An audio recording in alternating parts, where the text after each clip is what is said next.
Hello भाइयों, आपका भाई आज आसिफ आपके लिए एक मैसेज लेके आया है।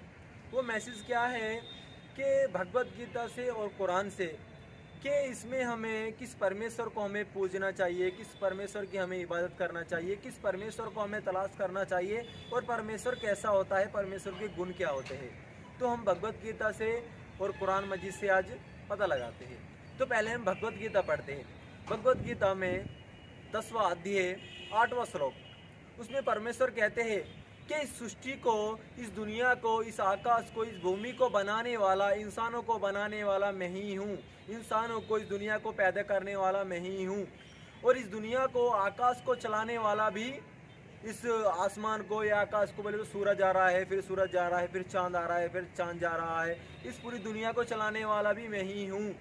तो मुझे पहले तलाश करो और बाद में मेरी पूजा करो। तो वहाँ पे परमेश्वर ने क्या कहा कि पहले मुझे तलाश करो। कैसे तलाश करना? धरती आसमान को बनाने वाला, इंसानों को बनाने वाला और सारी दुनिया को चलाने वाला मुझे पहले तलाश करो, मुझे पहचानो, बाद में मेरी इबादत करो। तो आज ये काम हम कर रहे हैं। हम पहले भगवान को, तो धरती आसमान को बनाने वाले को, धरती आसमान को चलाने वाले को, हम बुद्ध इंसानों को बनाने वालों को हम तलाश कर रहे हैं। हम क्या कर रहे हैं? जो भी कहीं पे हमें कोई मूर्ति मिलती है या कोई कुछ भी मिलता है, हम उसके सामने नमस्ते नमस्ते, उसके सामने ही हम पूजा करने मर जाते हैं। तो यहाँ पे परमेश्वर ने क्या कहा? पहले धरती आसमान को बनाने वाला और दुनिया को चलाने वाला हमको तलाश करना चाहिए। तो कभी भी हम अपने दिमाग से सोचते हैं कि क्या इसने धरती आसमान बनाया, क्या इसने पूरी दुनिया को चला रहा है? तो हमें ये आइडिया आना चाहिए कि ये इंसान जिसकी हम पूजा कर रहे हैं, ये इसने धरती आसमान को बनाया है या नहीं बनाया। तो अब हम दूसरा श्लोकम पढ़ते हैं। दूसरा श्लोकम क्या है? 9वां अध्याय और 13वां श्लोकम। तो उसमें भी परमेश्वर कहते हैं कि सब इंसानों को पैदा करने वाला मैं ही हूँ। सब इंसानों को पैदा करने वाला मैं ही हूँ और सब बुतों को चलाने वाला भी मैं ही हूँ और मेरा नाश नहीं है। बोले तो मैं मरने वाला नहीं हूँ। तो क्या आज परमेश्वर ने क्या कहा कि सब बुतों को पैदा करने वाला मैं ही हूँ और मैं नाश होने वाला नहीं हूँ। अविनाश परमेश्वर।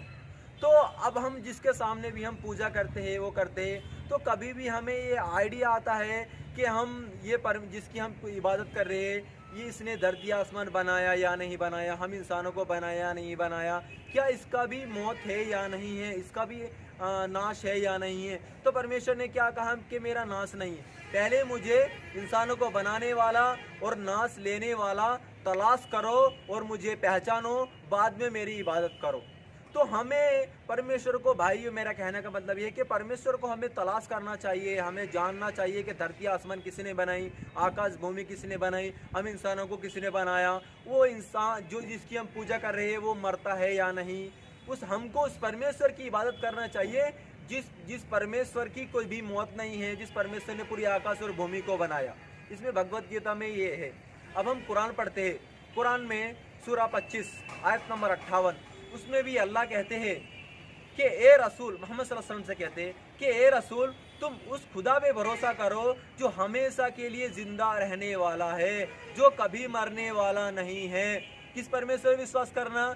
जो हमेशा के लिए जिंदा रहने वाला है और कभी मरने वाला नहीं है। ये कुरान का मैसेज है। तो मेरे भाई, मेरा कहना आपसे ये है कि आपका भाई आपके लिए ये मैसेज लेकर आया है कि हमको, जिसकी भी हम पूजा करते हैं, हमको उस भगवान को तलाश करना चाहिए जिसकी कभी मौत नहीं है, जिसने धरती आसमान को बनाया, जिसने हमको बनाया, जिसने इस दुनिया को चला रहा है। तो हम उस परमेश्वर को हमें तलाश करना चाहिए। यही हमारा नॉलेज होना चाहिए। आज हम दिमाग में सोचें तो जितने भी इस दुनिया में आए ना, दुनिया में जितने भी इंसान आए, दुनिया में आए, किसी ने भी ये धरती आसमान नहीं बनाए, किसी ने भी नहीं। हमको किस परमेश्वर को तलाश करना चाहिए? इस भूमि आकाश को बनाने वाले को तलाश करना चाहिए, इस भूमि में आने वाले को नहीं। ओके, सलाम, नमस्ते, जय हिंद।